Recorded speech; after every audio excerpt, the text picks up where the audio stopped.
All right, guys, welcome back. So today we're talking about David Gravel and him wrapping up the 2024 World of Outlaws Championship last night at the World Finals at Charlotte Motor Speedway. He had the championship wrapped up on Friday night, but he had to sign in on Saturday to the race to make sure that it was officially claimed. And so he becomes the 11th different champion in the history of the World of Outlaws. They have been around since 1978, so pretty crazy to think they've only had 11 champions in a 40-something year history of that series. And so Gravel, the 11th different champion, Todd Quiring, the 10th different owners champion. David Gravel gets it done at 32 years old. It took 103 wins, 5 car owners, 889 starts, and 10 full-time seasons on the road to finally accomplish his goal. And that is the goal of a lot of people when they first get into racing. They want to be a World of Outlaws champion one day. And David Gravel can finally say that he was able to do it. Now, a lot of people are saying on Facebook and Twitter that he wouldn't have wanted if Brad Sweet wasn't there or what is there, whatever. You know, Daryl Turford and the Drivers Project put out a really good post yesterday on Facebook. Maybe it was on Twitter too, saying that David Gravel in all statistical categories, when it comes to looking at the points for the Outlaws and the points for High Limit, if you would have used both of those point standings the way they work, Gravel would have been ahead of Brad Sweet on every one of them. Gravel beat Brad in 11 of the 15 races they ran against each other this year. And so it's hard to deny that David Gravel more than likely would have won if Brad Sweet was on the road with him. The only thing I could want to say about that is the fact that, Gravel had to worry about for the last 5 years, or the last 5 years, where is the 49? How's he doing? Where's he at in the race? All that stuff. And that mindset of having to race against Brad Sweet for the last 5 years, I feel like that obviously is something that can be certainly talked about and certainly weighed in when it comes to the overall grand scheme of things. This year, Gravel did not have to worry about Brad Sweet. He didn't have to worry about where the 49's at. And, Gravel has been running second to Brad Sweet for the last 4 or 5 years. And now you lose that guy. You don't have as much pressure to go out there and beat that one car. Obviously, he's got to go out there and beat Carson and beat Donnie and beat Buddy and all those guys. But he knows that Brad Sweet was the best points racer in the country for the last 5 years. And not having to worry about him every single race, I think that needs to be definitely taken into account.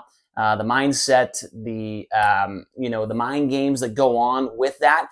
Gravel did not have to worry about that at all this year. But I wanted to look at his last 10 years as a full-time outlaw and watch the progression of him getting to the pinnacle of the sport. So 2014, he starts out his outlaw career with the 83 car Roth Motorsports. He did run the year before with Bill Rose, but did not run the full season. 5 wins with the Roth team, a 9.0 average finish. He was 10th in points his first year, and he was 1,967 points behind Donnie Schatz. 2015, he has a different team. It is the Destiny Motorsports number 7 car, and this is the worst year of his outlaw career. 0 wins, 11.8 average finish, 9th in points, and he was 1,389 points behind Donnie Schatz.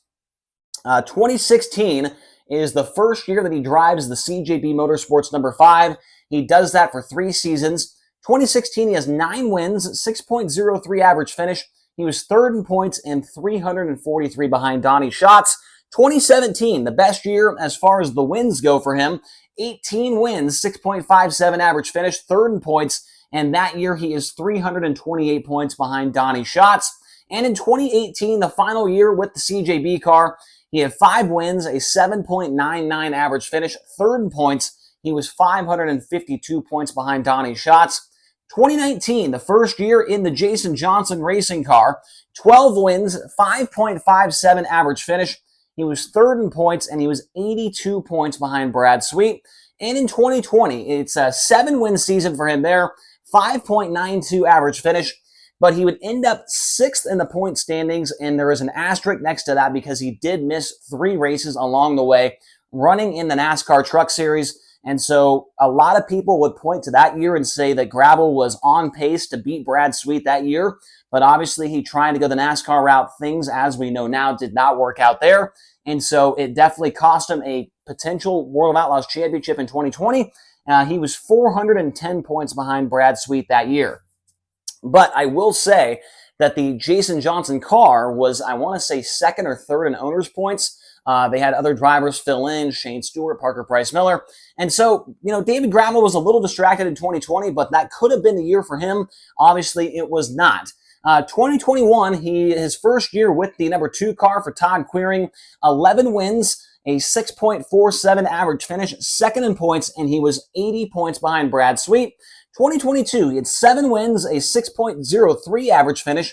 He was second in points again, and he was 48 behind Brad Sweet that year. And in 2023, 12 wins, a 5.41 average finish. He was second in points, and he was 60 behind Brad Sweet. And then you come to this year with no Brad Sweet in the picture, 15 wins, a 4.88 average finish, the best of his career. He wins the championship by 80 points over Carson Macedo. So, yeah, I mean, you could definitely see the progression as his career went on.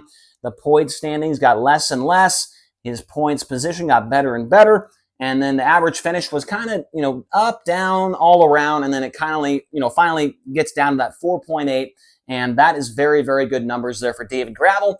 And I wanted to mention this as well. For the last 6 years now, the World of Outlaws Championship has come down to less than 80 points between first and second in the championship. I said this in a video the other day.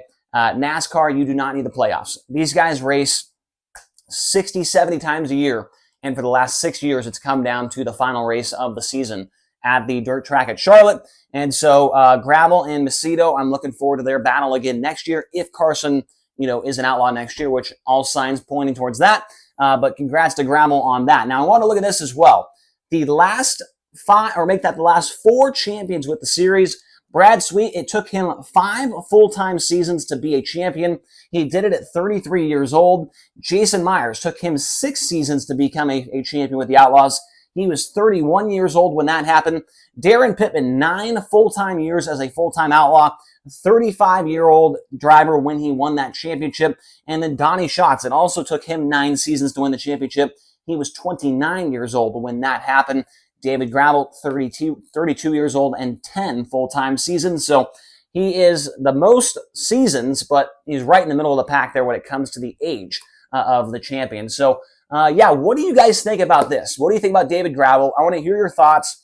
Do you think that he would have won the championship if Brad Sweet was on the Outlaw Tour this year?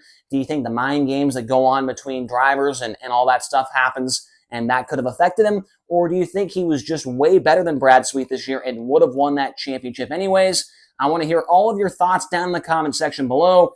I want to say congrats once again to David Gravel on a huge accomplishment.